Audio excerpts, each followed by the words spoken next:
A European ATV supply ship burns up in the atmosphere over a remote part of the Pacific Ocean. This re-entry was carefully planned and controlled. It's the unpredictable damage that space debris could do to orbiting spacecraft that's now a major cause for concern.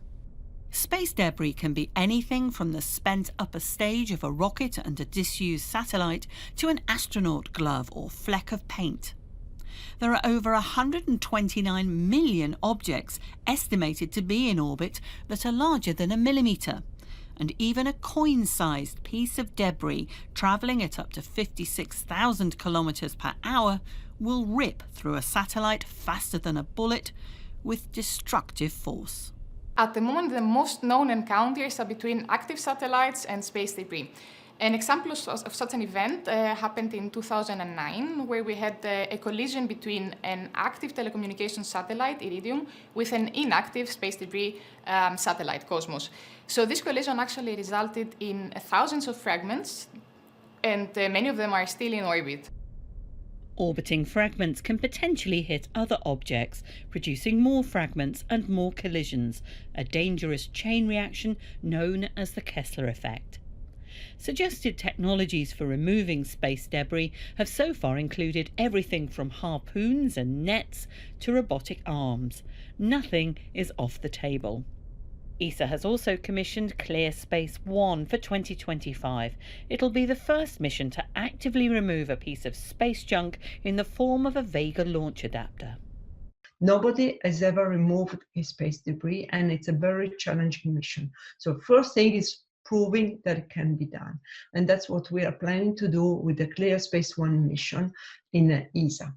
Then the scientists are unanimous. What you need to do is to remove the big object from the most populated orbit.